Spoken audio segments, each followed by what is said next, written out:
Hey guys, welcome to Wrestling Days and welcome to this quick little video regarding this week's WWE Smackdown. Of course, it was a very strange show, came from the Performance Center, and not only that, there was no crowd allowed. It has been announced that Raw is going to be the same.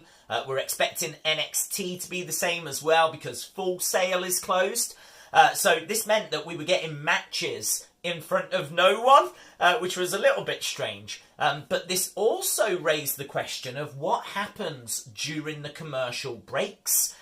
Because, of course, are they going to go full steam ahead whilst the commercials are on? Or are they going to slow down a little bit when there's no one watching? And we actually got an answer.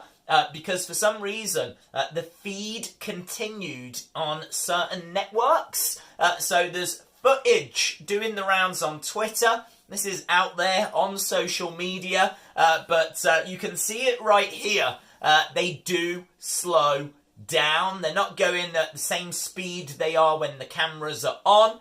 So they do slow down. They take a little bit of a breather whilst no one's watching. Obviously that's what the most important thing is, the fact that people are watching them wrestle. So if no one's watching, then they slow down, and then when we go back to the action, of course, then it goes back to being a normal match. So that was just like a little quirky thing that's doing the rounds coming out of this week's SmackDown.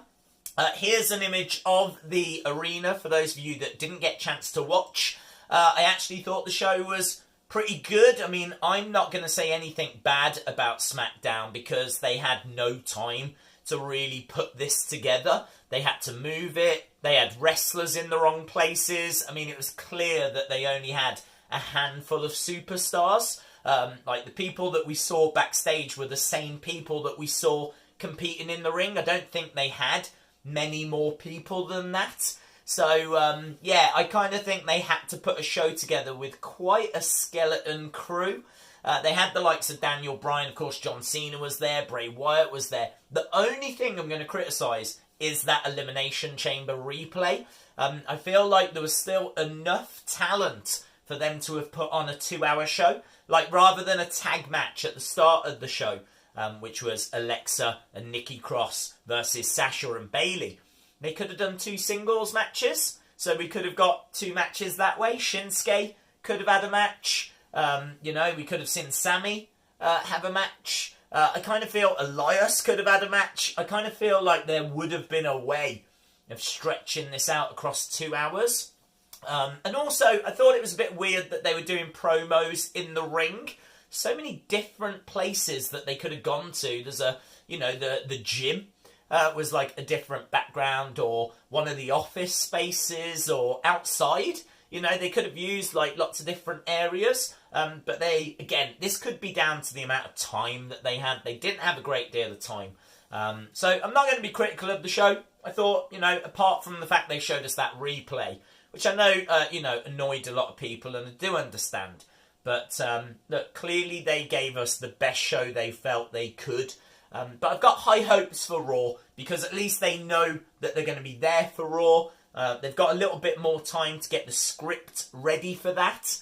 I actually thought the way that it was presented was a lot of fun. Triple H stole this show.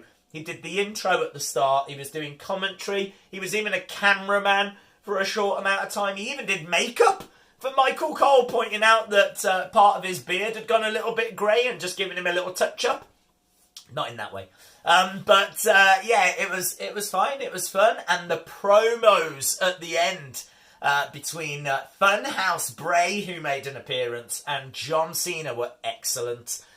Not really anything said that we didn't already know. Cena saying that he doesn't bury people. He's lost a lot of matches. But of course, Bray Wyatt saying, well, you buried me at WrestleMania. And to the point where I wanted to rip my brain out. And promised brutality, promised suffering. This was very interesting. It's quite clear they didn't even have a chance to film a Firefly Funhouse, or there was no way of like doing it live backstage, or they gave us what they could. But to have John Cena face to face with Funhouse Bray, I thought was very interesting.